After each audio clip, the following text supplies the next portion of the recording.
welcome back, football fans, and welcome to another episode of Seize the Day. I'm Isaac Wheeler, and a lot has happened since we last did one of these, including the draft and the schedule release.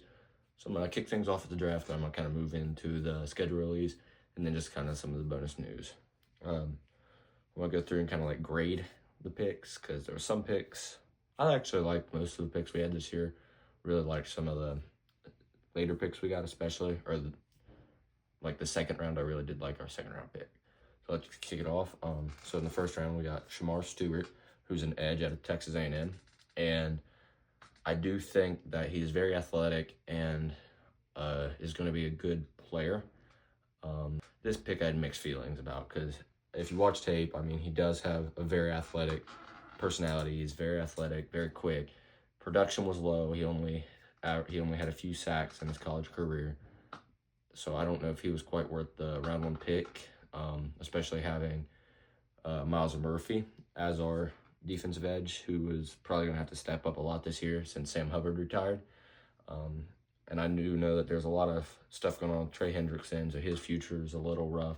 So they're kind of just looking out for the future too. But I'm really hoping they get Trey Hendrickson back on. I know there's been a lot of discussion about that, and Trey Hendrickson has come out publicly and said that there's not been great communication, and they just need to get something together real quick there, because he is a big player, big impact on the team, and our defense, really the only reason our defense was even relevant at all last year. I'm not going to lie. Our defense was not very good, and Trey Hendrickson was the only little bright spot, really. Overall, this pick was all right. It wasn't my favorite pick of the draft, but we'll see how it turns out. I mean, it might be really good for him. I remember back when they drafted Miles Murphy, I was really angry about that. I'm not going to lie. I was like, we have Sam Hubbard and Trey Hendrickson. I mean, how many snaps is he going to really get? And if you've followed him, he hasn't really been super relevant on the defense. I mean, he's been there every now and again, but not there much. So then in round two, we got Demetrius Knight Jr., linebacker out of South Carolina. Now, this pick, I really do love this pick. I've heard great things about this guy. I've heard he's a great leader, and he's a great all-around player. Really builds up the team and just will kind of lead everyone. So I think he's going to be a really great pickup for us, especially with Jermaine Pratt being a little uneasy about coming back, because I know he requested that trade a while back. So we'll see how that works out. So overall, I really like that pick. That was one of my favorite picks in our draft, because I've heard great things about him. In the third round, we got Dylan Fairchild, an offensive lineman out of Georgia. This was good. Our offensive line is always kind of shaky. Hopefully we can continue to build that up, especially with Orlando Brown Jr. I do think that he was a waste of money. I'm not going to lie. His production has not really been there. He's been all right, but every now and again, it's like, this is seriously who we're paying all that for? I mean, come on now. But I think this is going to be a good pick, and I think he's going to get some snapped pretty quickly. And then in the fourth round, we got Barrett Carter, another linebacker, this time out of Clemson. As I said, a linebacker, great choices. Our linebacker room was looking a little shaky this year with Jermaine Pratt wanting out, and Logan Wilson. I think his contract expires pretty soon.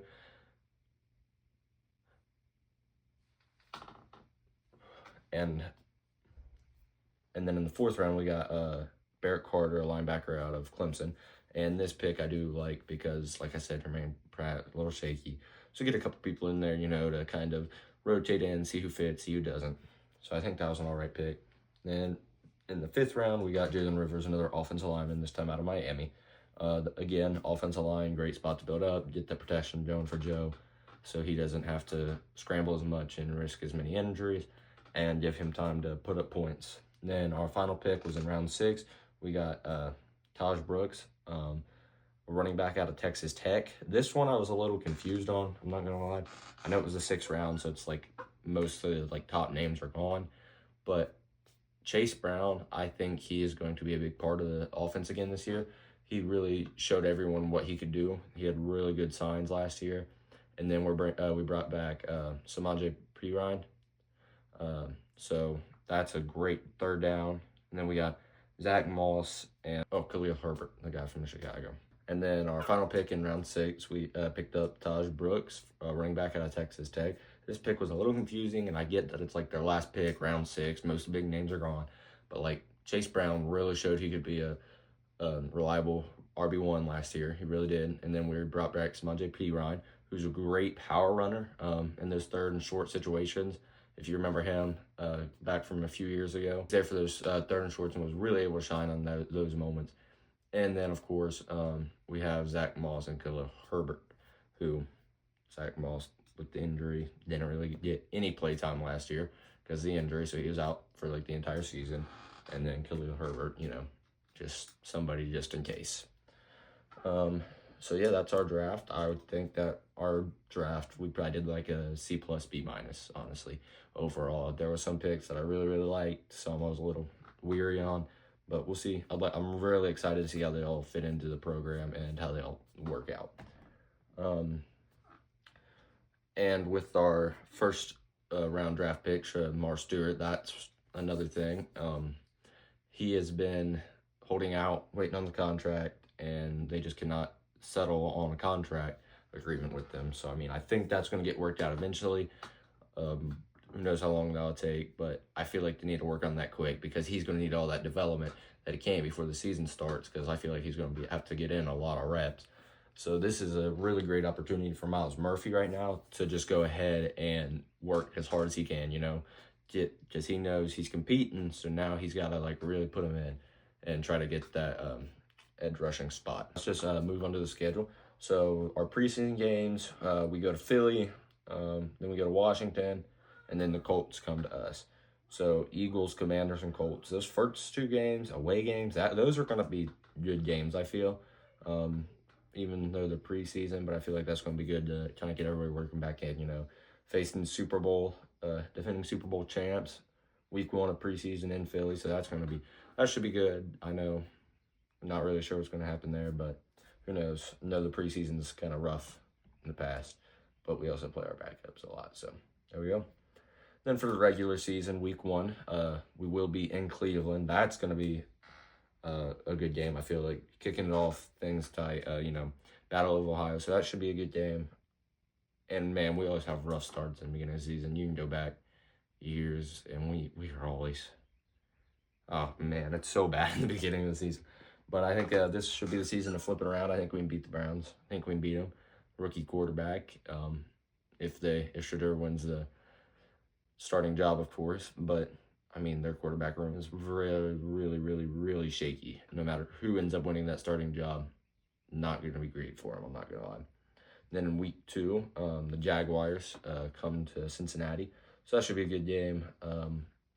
That should be a really good game. I think the last time the Jaguars actually came to Cincinnati was 2021, and we won on a last-second field goal. It's a national title rematch between Burrow and Trevor Lawrence, LSU and Clemson. So that's always cool to watch, even though we all know who's the better quarterback out of us two. I mean, like, come on now. Trevor Lawrence is becoming very irrelevant. They definitely overpaid him, and that whole team is just gone to the dumpster fire. Their only bright spot, really, that you can see being bright in future years is Brian Thomas Jr. He's going to be good. He's going to be good for years to come. And then in week 3, we go to Minnesota to face the Vikings. So that should be a good game.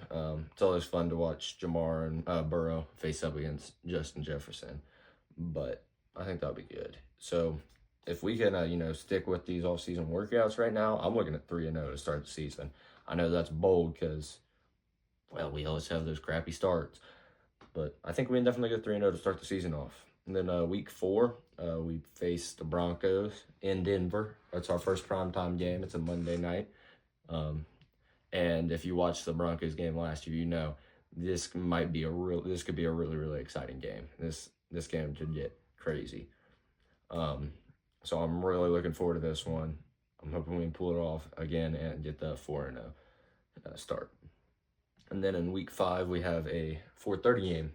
It's our first 4:30 game of the year, and we will be facing the Detroit Lions in Cincinnati. That's going to be a good game. The Detroit Lions, they choked in the playoffs really bad last year. With their regular season, they looked good, and I'm really excited to see how this matchup goes, actually. But yeah, again, I'm thinking, I say we start off 4-0, maybe end up going 4-1 through week 5. Do I think we can beat all these teams? Yes, but we always have really rocky starts. I know I've said this like 3 times now, but it's always rough in the beginning. So I'm saying 4-1 probably, unless we end up pulling. I mean, last year we lost to the Patriots in week 1, so there's a good chance we'll lose to the Browns in week 1 and go 3-2 or 4-1, and then week 6 another 4:30 game.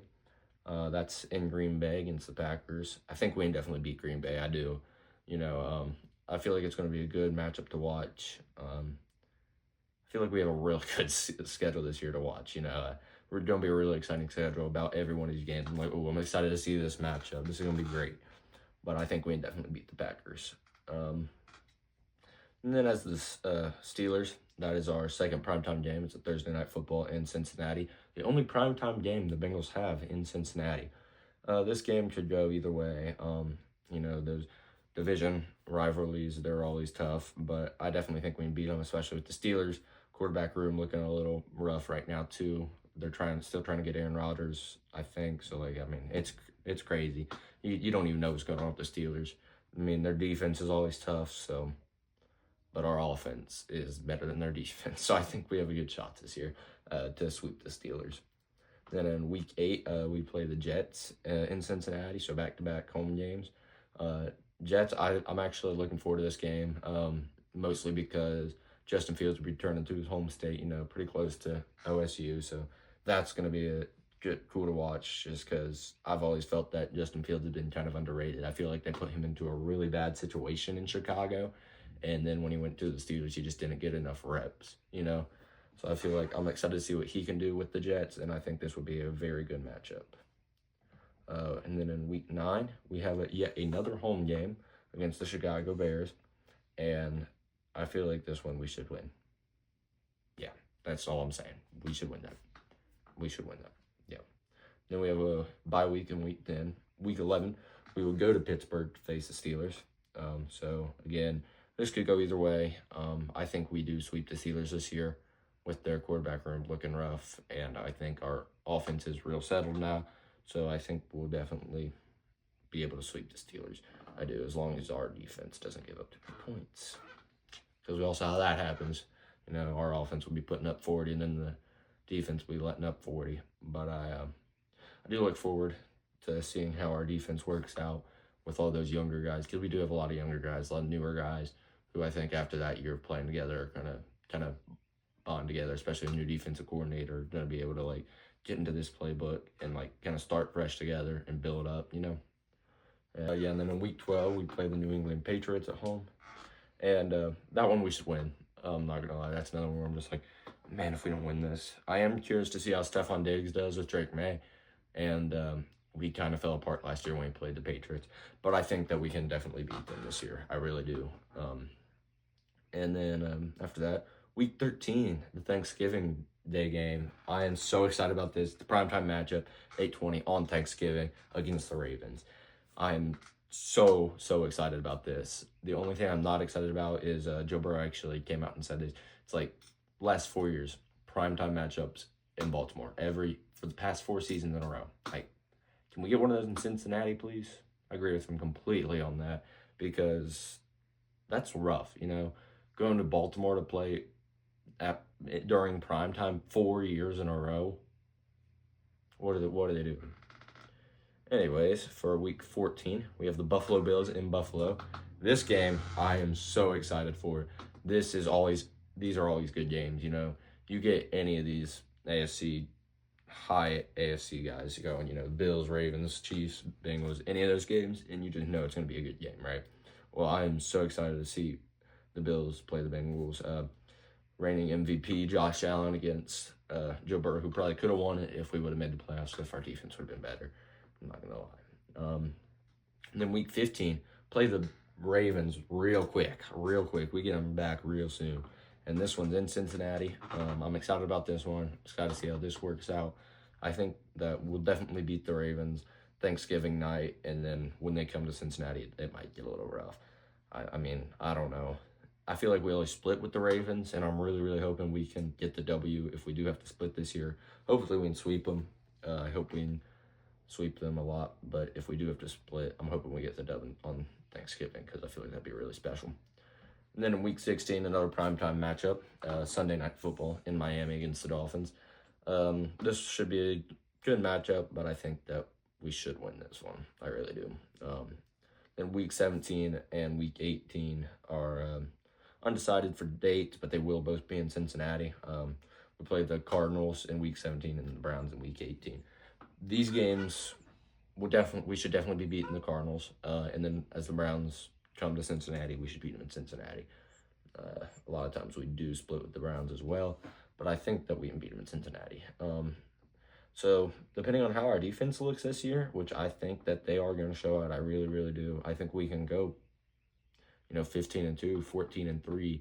I think we can get a really good record this year and possibly even be the number one seed in the AFC with our offense balling out like they did last year. If they can do that again this year, there is no doubt in my mind that we should not be the number one seed. It really comes down to our defense and how many points they let up, because that kind of made us fall apart last year. But I do, like I've said, I think our defense is going to be better this year. Maybe not like a huge jump better, but I think we'll definitely be a step better than last year. With the new defense coordinator coming in, just everybody kind of getting back together, getting to the basics. I think that we can definitely be a better defense this year, especially Bengals. They've been building up the defensive line, so that should be good because our defensive line was kind of shaky last year. But yeah, I'm gonna say 14-3, 15-2. I think ceiling's 15-2, and I think floor is gonna be like 12-5. I think we should easily win 12 games this year. I really do. But yeah, I'm excited for the season to start. Looking forward to it. And then the they've been doing the practices, and the open practices should be coming up pretty soon this summer. Yeah, I'm just really looking forward to the season. I think it's gonna be a good season.